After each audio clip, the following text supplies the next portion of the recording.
Hala Bira, Puera Pasma, Viva kay Senyor Santo Niño. Siguradong narinig nyo na ang mga sigaw na yan, pero alam nyo ba kung saan ito nagmula?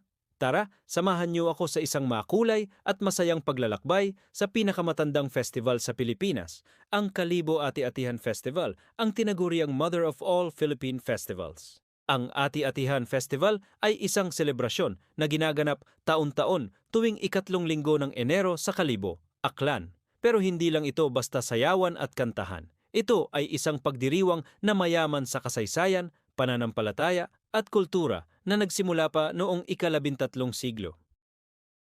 Bago pa man dumating ang mga Espanyol, mayroon ng ati-atihan.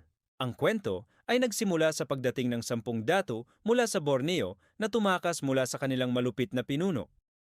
Naglayag sila at napadpad sa Panay Island kung saan nakilala nila ang mga ati, ang mga orihinal na naninirahan sa isla. Sa halip na mag-away, nagkaroon sila ng kasunduan. Ibinenta ng mga ati ang kanilang mga kapatagan sa mga dato kapalit ng isang gintong salakot at iba pang mga regalo. Pagkatapos ng kasunduan, nagdiwang ang lahat. Nagpinta ng uling sa kanilang mga mukha ang mga bagong dating para maging kamukha ng mga ati at nagsayawan sila sa kalsada. Dito, nagsimula ang tradisyon. Nang dumating ang mga Espanyol at ipinakilala ang Kristyanismo, nadagdagan ng bagong kahulugan ang selebrasyon. Idinagdag sa pagdiriwang ang pagbibigay-pugay sa Santo Niño o ang Batang Jesus. Kaya naman mapapansin nyo na bukod sa mga makukulay na kasuotan, marami ring may hawak na imahen ng Santo Niño habang sumasayaw. Ito ay naging isang magandang pagsasanib ng paganong ritual at kristyanong debosyon. Ano nga ba ang nangyayari sa ati-atihan? Isang linggong walang tigil na kasiyahan. Ang highlight ng festival ay ang street dancing. Libu-libong tao, parehong lokal at turista, ang nagpipinta ng itim sa kanilang mga mukha at katawan, suot ang mga makukulay na costume na gawa sa indigenous materials at sumasayaw sa kalye sa tunog ng mga tambol. Ang tugtugan ay nakakahawa. Hindi mo mapipigilan ang sarili mo na gumalaw at sumabay sa ritmo.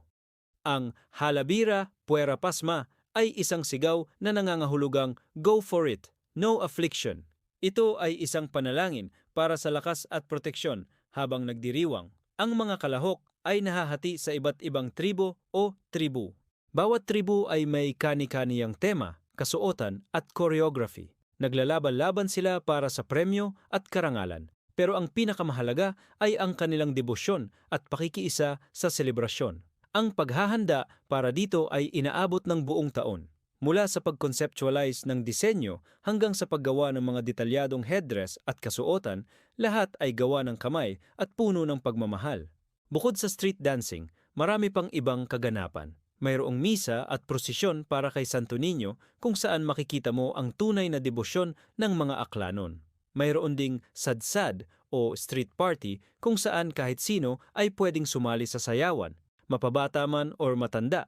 May mga palaro, beauty pageants tulad ng Miss Kalibo Ati-Atihan at syempre, hindi mawawala ang food festival. Dito, matitikman mo ang mga masasarap na pagkain ng Aklan tulad ng inubarang manok at binakol. Ang Ati-Atihan ay higit pa sa isang festival. Ito ay isang karanasan, isang pagkakataon na maranasan ang init ng pagtanggap ng mga Aklanon, ang kanilang malalim na pananampalataya at ang kanilang hindi matatawarang pagkamalikhain. Ito ang dahilan kung bakit tinawag itong Mother of all Philippine Festivals. Maraming festival sa Pilipinas, tulad ng Sinulog ng Cebu at Dinagyang ng Iloilo, ang nakakuha ng inspirasyon mula sa ati-atihan. Kaya kung naghahanap ka ng isang kakaibang adventure na puno ng saya, kulay at kultura, isama mo na sa iyong bucket list ang Kalibo Ati-Atihan Festival.